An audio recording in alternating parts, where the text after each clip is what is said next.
नमस्कार दोस्तों, मैं हूं सुष्मिता मिश्रा। आप देख रहे हैं 4 PM न्यूज नेटवर्क।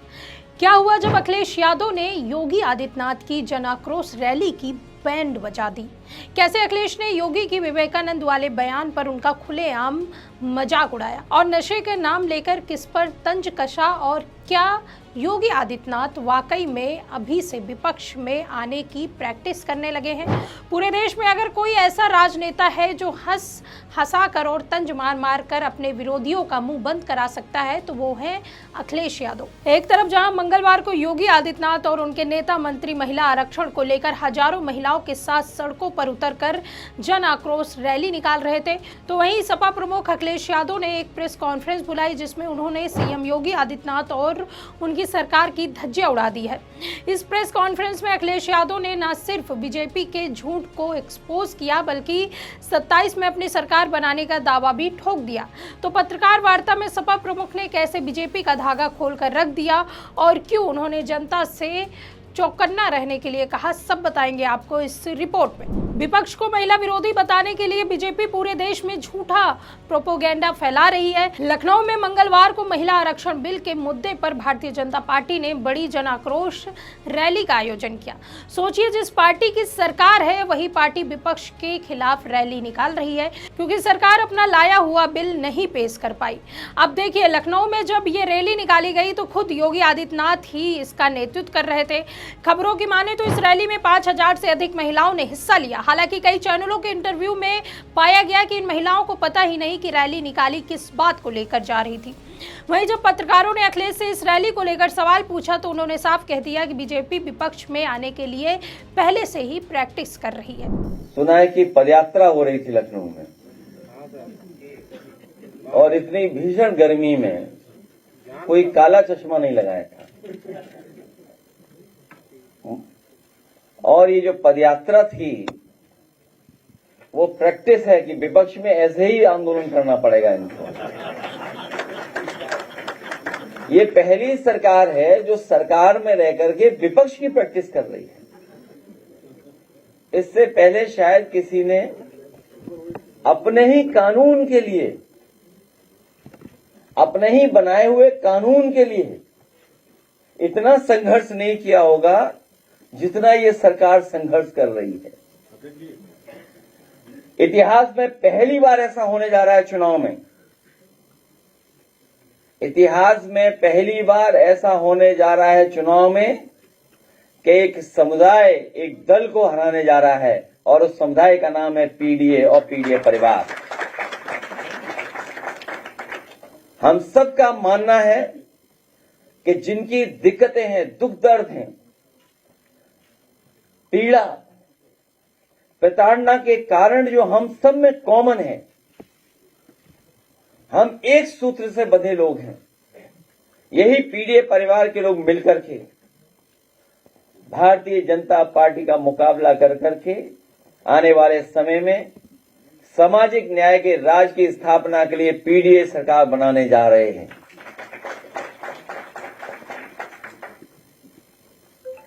और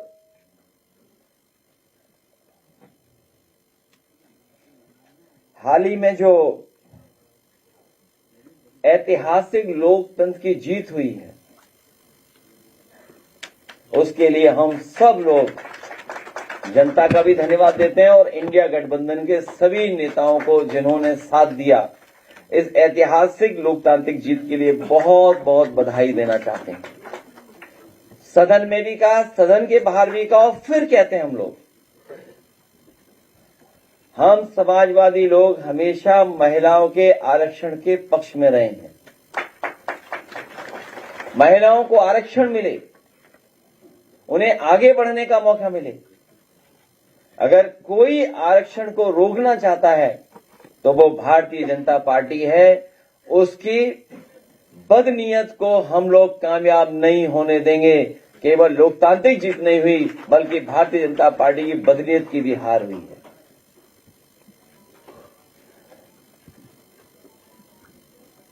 जो लोग गिनना नहीं चाहते हैं, जो लोग गिनना नहीं चाहते हैं और वो जानते हैं कि जब जनगणना होगी तो लोग अपनी जाति की जनगणना की मांग करेंगे, और जब जाति जनगणना की मांग होगी तो लोग अपने हक, अधिकार और आरक्षण की बात करेंगे।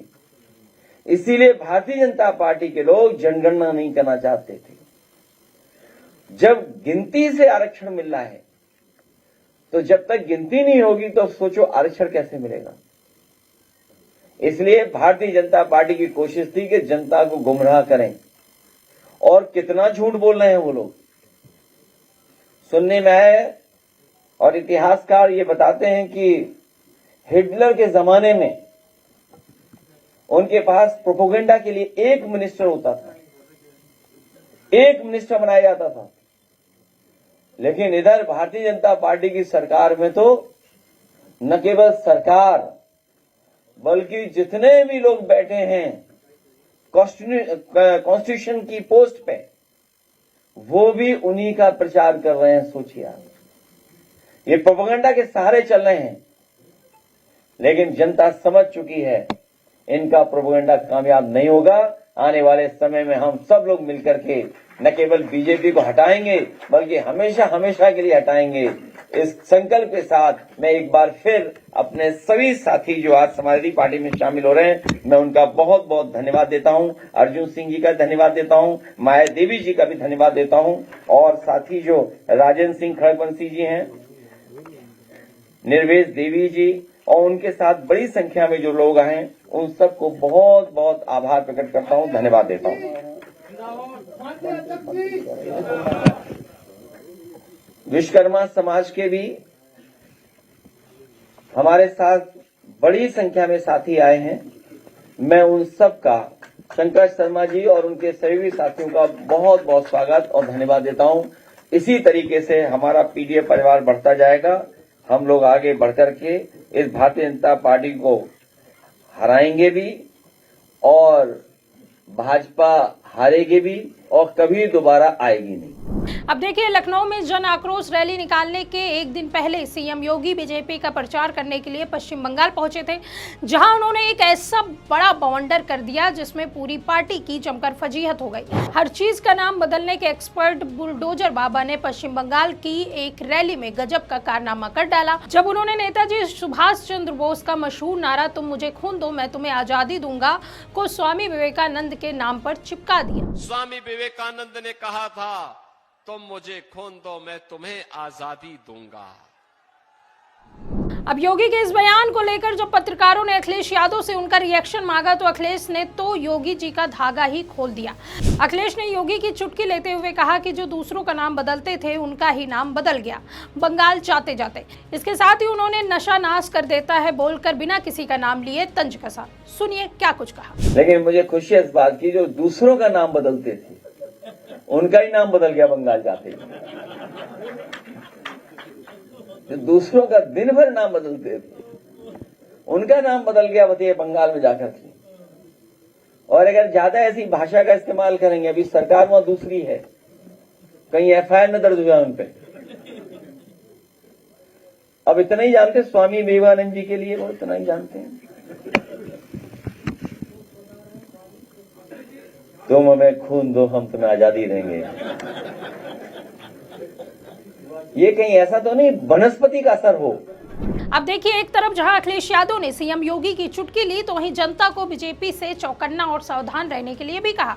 उन्होंने जनता से सतर्क रहने के लिए अपील करते हुए कहा कि बीजेपी हार रही है और वो हारते हुए कुछ भी कर सकती है। उन्होंने आगे क्या कुछ कहा, सुनिए। मैं आप सबको बहुत सावधान करना चाहता हूं और आप सबको कहना चाहता हूं कि चौकन्ना रहें। सावधान तो रहें, चौकन्ना भी रहें। भारतीय जनता पार्टी हारते समय कुछ भी कर सकती है। अब वो हार रही है और जाएगी तो फिर कभी लौट के नहीं आएगी। ये डर सबसे ज्यादा उनके अंदर है। जो लोग ये झूठ बोल सकते हैं कि जो पार्लियामेंट से पास हो गया हो, जो कानून बन गया हो, नोटिफाई हो गया हो, उसके लिए शपथ लिए हुए लोग सड़कों पर घूम रहे हैं। सोचिए, और कह रहे हैं कि महिला आरक्षण पास नहीं हुआ है, उनकी बदनीयत नहीं पास हुई है। उनकी जो साजिश थी वो अपनी पास हुई है। उनका जो षड्यंत्र था वो जनता ने देख लिया कि कितना बड़ा षड्यंत्र उनका था, उसका पर्दाफाश हो गया। दोस्तों, आज सत्ता की आंखों में आंखें डालकर पत्रकारिता करना मुश्किल हो गया है। हमारे 4 PM नेशनल यूट्यूब और फेसबुक चैनल को, जिसे आपका प्यार और विश्वास हमेशा से मिलता रहा, उसे बंद करके सरकार ने यह साबित कर दिया है कि वो आपके सवालों से कितना डरती है। मुश्किल दौर है, लेकिन हम ना रुके थे और ना ही रुकेंगे। हम सच के लिए हमेशा लड़ते रहेंगे। ऐसे में 4 PM यूपी को आप लोग ज्वाइन करें और निष्पक्ष पत्रकारिता को जिंदा रखने के लिए जितना हो सके उतना हमारा आर्थिक सहयोग भी करें। आपके सहयोग से ये जंग हम जीत कर रहेंगे। अब देखिए, इस पूरे घटनाक्रम ने एक बार फिर यूपी की सियासत का असली रंग दिखा दिया, जहां आरोप प्रत्यारोप, तंज और पलटवार की राजनीति धुरी बन चुकी है। एक तरफ अखिलेश यादव ने प्रेस कॉन्फ्रेंस के जरिए योगी आदित्यनाथ और बीजेपी पर सीधा हमला बोला, तो दूसरी तरफ बीजेपी की जन आक्रोश रैली भी सवालों के घेरे में आ गई।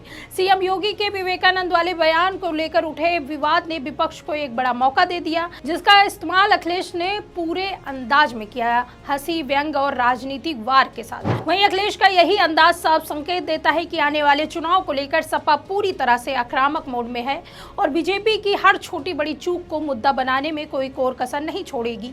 वहीं नशा वाले तंज और विपक्ष में आने की प्रैक्टिस जैसे बयान यह दिखाते हैं कि सियासी लड़ाई और तेज होने वाली है। कुल मिलाकर यह टकराव सिर्फ बयानबाजी नहीं बल्कि 2027 की चुनावी जंग की शुरुआत झलक रही है। वहीं जनता को लुभाने के साथ साथ एक दूसरे को घेरने की रणनीति भी पूरी ताकत से चल रही है। इस पूरे मामले को लेकर आप क्या सोचते हैं, इस पर आपकी क्या राय है, हमें कमेंट में जरूर बताइए। अगर वीडियो पसंद आई हो तो लाइक और शेयर करें और अगर आपने अभी तक हमारे चैनल को सब्सक्राइब नहीं किया है तो कर लीजिए। जुड़े रहिए 4 PM न्यूज़ नेटवर्क के साथ। नमस्कार।